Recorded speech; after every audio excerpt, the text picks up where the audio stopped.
अस्सलाम वालेकुम 10 क्लास। आज का टॉपिक है Mendel laws of inheritance. Mendel ने जो इनहेरिटेंस के ऊपर, विरासत के ऊपर कवानीन अपने पेश किए, और उसने बहुत ज़्यादा, मेंडल ने इनहेरिटेंस पर, जेनेटिक्स पर बहुत ज़्यादा काम किया। तो इसलिए उसके ये दो लॉज जो हम आगे पढ़ेंगे बहुत ज़्यादा फेमस हैं। उसने जितना भी काम किया वो आज तक उसका दिया गया काम, उसने जो भी बातें कही वो अभी तक आगे चल रहा है और साइंटिस्ट हैं उससे एग्री भी है उसकी बहुत सारी बातों से। तो मेंडल के हम क्या पढ़ेंगे, लॉ से पहले पहले उसका इंट्रोडक्शन। मेंडल था कौन? मेंडल एक प्राइस्ट था, एक मॉन्क था। मेंडल वॉज अ प्राइस्ट, या हम क्या कहेंगे, मॉन्क। हम उर्दू ट्रांसलेशन क्या कर सकते हैं, यानी वो एक पादरी था। ये भी ऑप्शन पूछ लेते हैं कि मेंडल क्या था, या आया भी हुआ है MCQ में कि मेंडल कौन था। वो एक प्राइस्ट था, वो एक मॉन्क था, ऑस्ट्रिया का रहने वाला था। उसके बाद बहुत ज़्यादा उसकी कोई डिटेल नहीं है, वो कौन था, कहाँ का रहने वाला था। उसके बाद उसने क्या किया, उसने इनहेरिटेंस पर बहुत अच्छा, जेनेटिक्स पर बहुत ज़्यादा उसने काम किया, और उसने टर्म इंट्रोड्यूस करवाई थी स्पेशल फैक्टर्स। उसने कहा कि स्पेशल फैक्टर्स होते हैं कुछ, हमारी तमाम खसूसियात को कंट्रोल करने के लिए कुछ स्पेशल फैक्टर्स होते हैं, और बाद में इन फैक्टर्स को नाम दिया गया था जीन्स का। और जीन्स ही वो स्ट्रक्चर्स हैं जो कि एक ऑर्गेनिज़म से दूसरे ऑर्गेनिज़म तक ट्रांसफ़र होती हैं, और जीन्स ही कंट्रोल कर रही होती हैं हमारे अंदर खसूसियात को। ये किसने बताया था? मेंडल ने, कि कुछ स्पेशल फैक्टर्स हैं जो कि तमाम करैक्टरिस्टिक्स को कंट्रोल कर रहे होते हैं। उन करैक्टरिस्टिक्स को बाद में नाम क्या दे दिया गया? जीन्स का।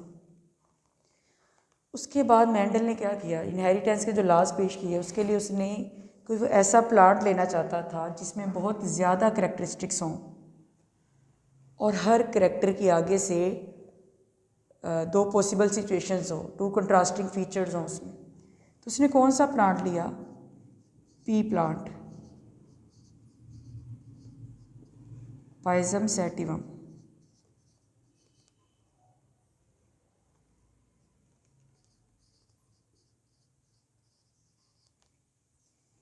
उसने अपने एक्सपेरिमेंट के लिए पी प्लांट को इस्तेमाल किया। इतने प्लांट्स में से उसने पी प्लांट को ही क्यों सिलेक्ट किया? क्योंकि मेंडल के अकॉर्डिंग जितने उसको जो फीचर्स चाहिए थे, जो खसूसियात उसको रिक्वायर्ड थी, उसको सबसे ज़्यादा बेहतर कहाँ मिल रही थी? पी प्लांट में। कौन कौन से वो फीचर्स थे?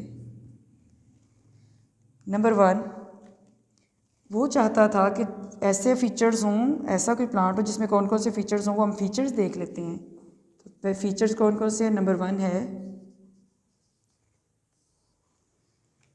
जो प्लांट्स हैं उनके अंदर कौन कौन से फीचर्स होने चाहिए? डिफरेंट, बहुत सारे डिफरेंट फीचर्स हों, कोई ऐसा प्लांट हो। जो प्लांट वो ले, जिसको स्टडी करे, उसके अंदर क्या होने चाहिए? Different trades. ट्रेड क्या होता है हमने पहले पढ़ा हुआ है, खसूसियात। डिफरेंट करैक्टर्स होने चाहिए उसमें। नंबर 2, जो डिफरेंट जितने भी ट्रेड्स हों, हर ट्रेड की आगे से क्या हो? Every trait has, every trait has two contrasting features। हर एक के आगे से दो पॉसिबल कंडीशंस होनी चाहिए। नंबर 3, जो भी वो प्लांट हो सेल्फ फर्टिलाइजेशन भी कर सकता हो,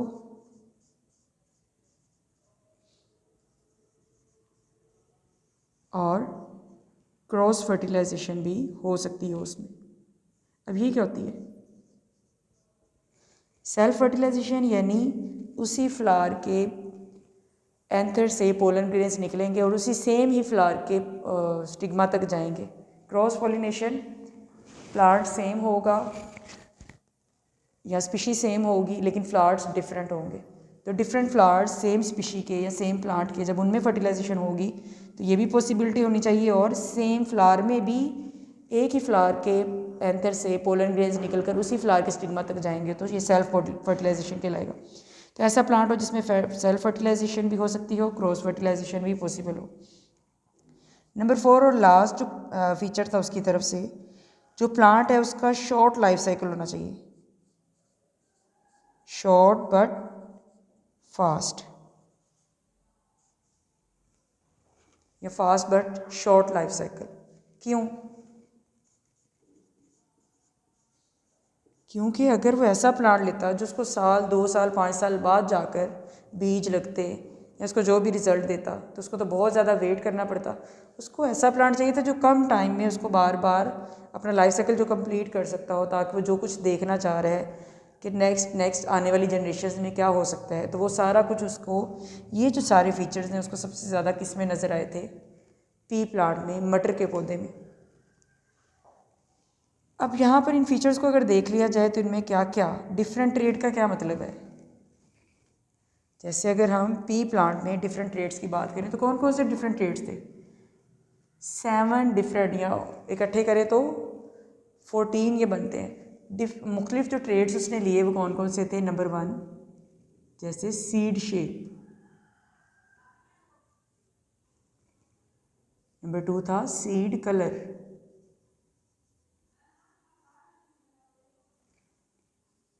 पोड शेप, इन सब को हम एक्सप्लेन करते हैं। पोड कलर क्या है?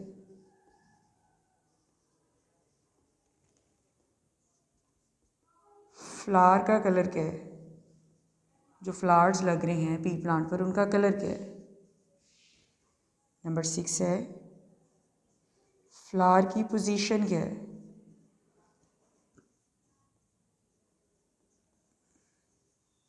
और 7 और लास्ट जो ट्रेड था स्टेम लेंथ क्या है?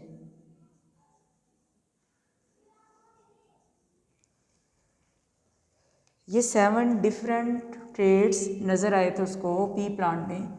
सीड शेप, सीड कलर, पोड शेप, पोड का कलर, फ्लावर का कलर क्या है, फ्लावर की पोजीशन क्या है, स्टेम की लेंथ क्या है। अब ये डिफरेंट ट्रेड्स हैं, उसने कोई एक चीज़ नहीं उसको बस के सीड की शेप को लेकर वो स्टडी कर रहा है, वो मुख्तलिफ ट्रेड्स को इनमें से स्टडी उसने किया और वो कर सकता था। हमने पहला पॉइंट देखा कि कोई ऐसा प्लांट हो जिसमें डिफरेंट ट्रेड्स हों, तो कितने सारे ट्रेड हैं इसमें पी प्लांट में। उसके बाद हर trait, every trait has 2 possible conditions या फीचर्स। हर ट्रेड के आगे से 2 कंट्रास्टिंग सिचुएशंस हो। जैसे सीड शेप है तो उसके आगे पॉसिबल कंडीशंस क्या है? सीड की शेप यहाँ तो क्या होगी? राउंड, या फिर होगी रिंकल। या तो वो सीड इस तरह से राउंड होगा या फिर होगा इस तरह से झरीदार, रिंकल होगा। सीड का कलर देखें तो क्या होगा? या तो सीड का कलर होगा ग्रीन या फिर होगा येलो। पोड शेप, पोड क्या होती है? जिसके अंदर मटर बंद होते हैं, ये पूरी जो फली होती है।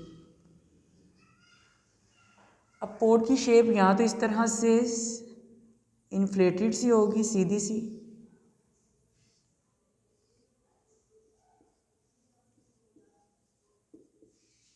या फिर कंस्ट्रिक्टेड। कंस्ट्रिक्टेड कैसी होती है? यूं।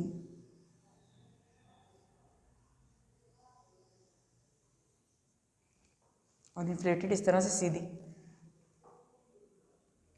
ये थोड़ी ज़्यादा ही सीधी है, कुछ ऐसे करके। पोड का कलर क्या होगा? यानी इसका कलर क्या होगा? इसमें भी 2 सिचुएशंस हैं, या तो ग्रीन होगी या येलो होगी।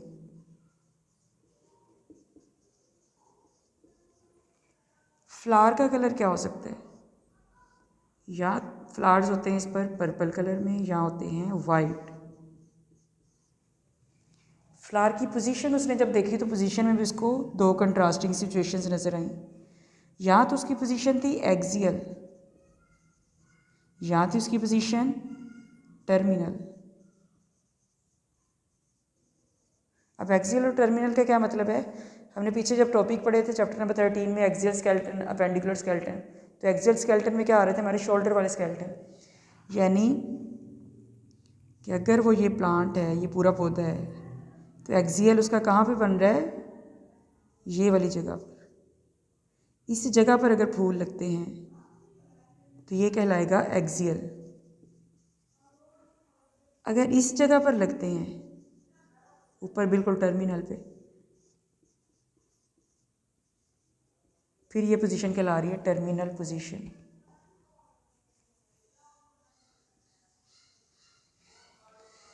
तो एक्सियल क्या है, अगर इस जगह पर होंगे तो एक्सियल, अगर ऊपर टॉप पे लग रहे हैं तो फिर टर्मिनल। स्टेम लेंथ यहाँ तो कुछ में लॉन्ग है या फिर शॉर्ट, दो ही सिचुएशन।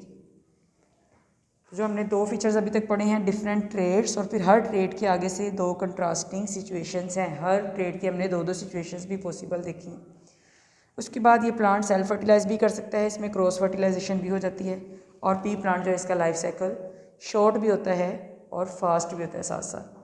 तो ये इंट्रोडक्शन था मेंडल लॉज ऑफ इनहेरिटेंस में, कि मेंडल कौन था, एक मॉन्क था, प्राइस था, ऑस्ट्रिया का रहने वाला था। सबसे ज़्यादा इनहेरिटेंस पर, जेनेटिक्स पर मेंडल ने जो काम किया, और उसने स्पेशल फीचर्स का नाम दिया। उसने स्पेशल फैक्टर्स होते हैं हर ऑर्गेनिज्म में जो कि कंट्रोल कर रहे होते हैं खसूसियात को, और बाद में उन फैक्टर्स को क्या नाम दे दिया गया, जीन्स का नाम दे दिया गया।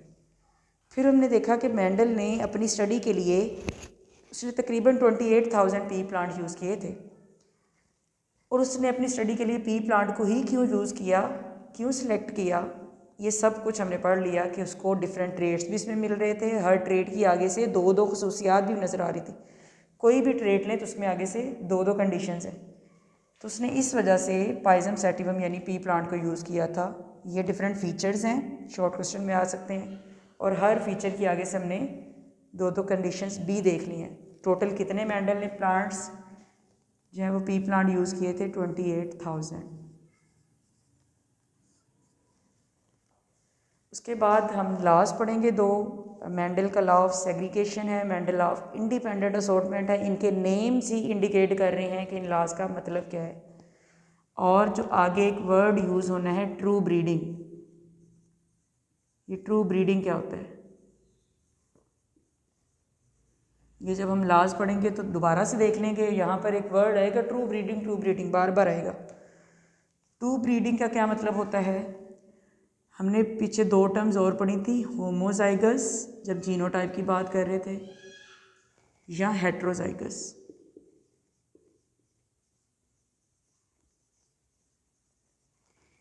होमोजाइगस किसको कह रहे थे, जब हमने कहा दोनों अलील सेम होंगी, जैसे कैपिटल ए, स्मॉल ए, तो ये क्या कहला रही थी, होमोजाइगस। हेट्रोजाइगस में क्या होता है, एक डोमिनेंट और एक रिसेसिव, एक डोमिनेंट और एक रिसेसिव। कोई भी करैक्टर हम फर्जी लेते हैं, उसको फ़र्ज करते हैं किसी भी लेटर से, जब दोनों सेम हो, चाहे वो कैपिटल हो, चाहे वो रिसेसिव हो, चाहे डोमिनेंट वाली हो, लेकिन दोनों सेम होंगी तो उसको होमोजाइगस भी कहेंगे, उसको ही ट्रू ब्रीडिंग भी कहेंगे। तो ट्रू ब्रीडिंग कैसा होगा, चाहे वो डोमिनेंट हो, चाहे रिसेसिव हो, लेकिन दोनों लीड्स क्या होनी चाहिए, सेम। तो अगर इस ट्रू ब्रीडिंग का जब आपस में क्रॉस करवाएंगे तो फिर क्या होगा, या इस ट्रू ब्रीडिंग को हेट्रोजाइगस के साथ क्रॉस करवाएंगे तो क्या होगा। तो ये सारी सिचुएशंस आगे हम लॉज में वन बाय वन देखेंगे, लॉ ऑफ सेग्रीगेशन और लॉ ऑफ इंडिपेंडेंट असॉर्टमेंट में।